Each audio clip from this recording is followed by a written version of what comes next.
अक्सर मेरे पास में ये सवाल बहुत ज़्यादा आते हैं कि सर हमारी पत्नी और पत्नी के जो पेरेंट्स हैं वो हमें डरा रहे हैं, धमका रहे हैं कि आपके ऊपर ये केस फाइल कर देंगे, वो कर देंगे, आपकी ज़िंदगी बर्बाद कर देंगे, आपकी नौकरी को खतरा पैदा कर देंगे, आपको जेल करवा देंगे। इस तरीके की वो बार बार धमकी दे रहे हैं, हमें बहुत परेशान कर रहे हैं और यहाँ पे वो हमसे जबरन वसूली करना चाहते हैं। यानी कि हमने ऐसा कुछ नहीं किया है, उनके साथ में कोई गलत नहीं किया है और वो हमसे पैसे की डिमांड कर रहे हैं। वो हमसे हाई अमाउंट मांग रहे हैं जो यहाँ पे हमारी जो क्षमता है वो नहीं है कि हम उन्हें इतना रुपए दे पाएँ। तो इस तरीके के बहुत ज़्यादा क्वेश्चन मेरे पास में आते हैं। दूसरा ये भी क्वेश्चन आते हैं कि जो हमारी पत्नी है उसने जो हमारे ऊपर जो कंप्लेंट फ़ाइल करवाई है उसके अंदर उसने हाई अमाउंट लिखवाया है। यहाँ पे उन्होंने ऐसा कोई शादी के अंदर कोई ज़्यादा खर्चा वगैरह नहीं किया और यहाँ पे जो उन्होंने जो कंप्लेंट फाइल करवाई है उसमें उन्होंने हाई अमाउंट लिखवाया है कि हमने इस शादी के अंदर इतना खर्चा किया है, हमें ये खर्चा वगैरह मिलना चाहिए। तो ये बातें भी उन्होंने यहाँ पे लिखवाई है। तो यहाँ पे सर हम काफ़ी परेशान हैं, हम उन्हें इतने रुपए कहाँ से देंगे क्योंकि इतना तो हमारे पास में कुछ है भी नहीं। तो उनके ऊपर क्या कानूनी कार्रवाई बनती है? क्या उनके ऊपर हम लीगल एक्शन ले सकते हैं?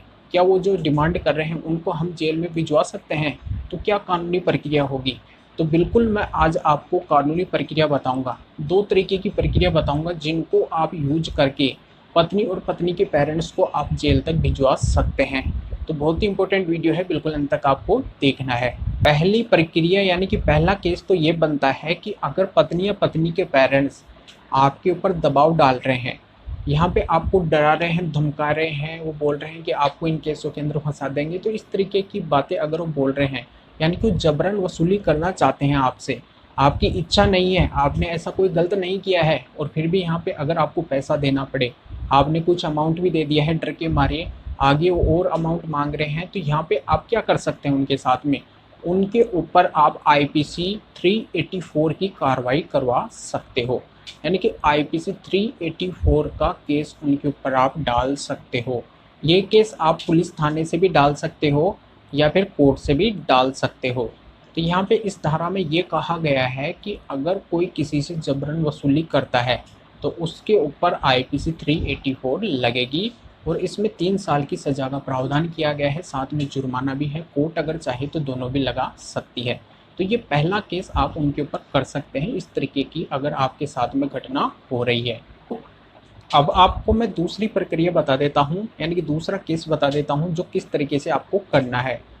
यहाँ पे पत्नी के द्वारा या पत्नी के पेरेंट्स के द्वारा आपके ऊपर अगर कोई केस फाइल किया जाता है, यानी कि कोई कंप्लेंट करवाई जाती है, फिर एफआईआर करवाई जाती है, उसके अंदर उनके द्वारा ये बातें मेंशन करवाई जाती है कि हमने शादी के अंदर इतना इतना अमाउंट खर्च किया है। यानी कि वो हाई अमाउंट लिखवाते हैं जैसे 40 लाख, 50 लाख, 60 लाख। तो यहाँ पे अगर वो इतना हाई अमाउंट लिखवा रहे हैं या फिर आपसे कॉल के ऊपर वो बात कर रहे हैं तो वहाँ पे वो बोल रहे हैं कि हमें आप इतना लाख रुपए दे दीजिए, यानी कि 30 लाख, 40 लाख, 50 लाख रुपए दे दीजिए, हमारा इतना शादी के अंदर खर्चा हुआ है। और यहाँ पे आपको रियल में पता है कि शादी के अंदर इतना खर्चा ही नहीं हुआ है। शादी के अंदर तो मात्र 5 से 7-8 लाख रुपए खर्च हुआ है और यहाँ पे वो 40, 50, 60 लाख रुपए मांग रहे हैं। तो यहाँ पे आप उस रिकॉर्डिंग के अंदर बोल भी रहे हैं कि यहाँ पे शादी में तो इतना खर्चा ही नहीं हुआ है, आप इतना क्यों मांग रहे हो? तो यहाँ पे इस तरीके की भी अगर आपके पास में रिकॉर्डिंग है तो ये रिकॉर्डिंग भी आपके उस केस के अंदर काम आने वाली है। और जो कंप्लेंट की कॉपी है, अगर वो केस वगैरह करवाते हैं उन कंप्लेंट के अंदर या फिर एफआईआर के अंदर ये बातें वो लिखवाते हैं कि हमने इतना इतना खर्च किया है, यानी 30, 40, 50 या 60 लाख रुपए जितना भी हमने खर्च किया है। तो यहाँ पे अगर वो इस तरीके की बातें लिखवाते हैं तो यहाँ पे वो खुद फंसेंगे।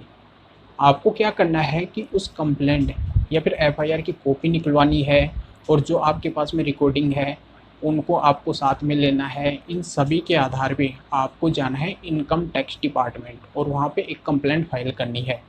कंप्लेंट आप 2 तरीके से कर सकते हैं, ऑफलाइन भी कर सकते हैं और ऑनलाइन भी कर सकते हैं। ऑनलाइन अगर आप करते हैं तो यहाँ पे जो कंप्लेंट की कॉपी है इन सभी को आपको क्या है कि स्कैन करना पड़ेगा और ऑनलाइन भी आप कंप्लेंट डाल सकते हैं या फिर आप ऑफलाइन जाके भी कंप्लेंट दे सकते हैं, लिख के रिटर्न में लेके जा सकते हैं, साथ में एविडेंस लगा सकते हैं। उसमें आप सारी बातें मेंशन करवा सकते हैं कि यहाँ पे जो हमारी पत्नी है उनके द्वारा ये जो हमारे ऊपर है झूठी कंप्लेंट की गई है, इसमें ये बातें मेंशन कर रही है कि हमने इतना लाख रुपए खर्च किया है। तो यहाँ पे इनके पास में इतना लाख रुपए कहाँ से आया? इन्होंने कोई टैक्स वगैरह भी नहीं भरा है। तो यहाँ पे इनकम टैक्स डिपार्टमेंट के द्वारा उनके पास में नोटिस जाएगा, इनके पास में पत्नी और पत्नी के पेरेंट्स के पास में। उनसे जवाब मांगा जाएगा कि यहाँ पे जो आपने इस कंप्लेंट या फिर एफआईआर के अंदर जो बातें आपने मेंशन की है और यहाँ पे इस रिकॉर्डिंग के अंदर आपने बातें बोली है कि हमने 40, 50, 60 लाख रुपए शादी के अंदर खर्चा किया है। तो यहाँ पे अगर आपने खर्चा किया है तो आपने कोई टैक्स वगैरह तो भरा ही नहीं है। तो यहाँ पे उनसे जवाब मांगा जाएगा। अब वहाँ पे अगर वो हाँ बोलते हैं कि हमने खर्चा किया है तो भी वो फंसेंगे, अगर वो ना बोलते हैं तो भी वो फंसेंगे। अगर ना बोलते हैं तो पति के ऊपर जो उन्होंने केस किए हैं वो केस भी हट जाएंगे और यहाँ पे उनके ऊपर वो दूसरी कार्रवाई भी चालू हो जाएगी।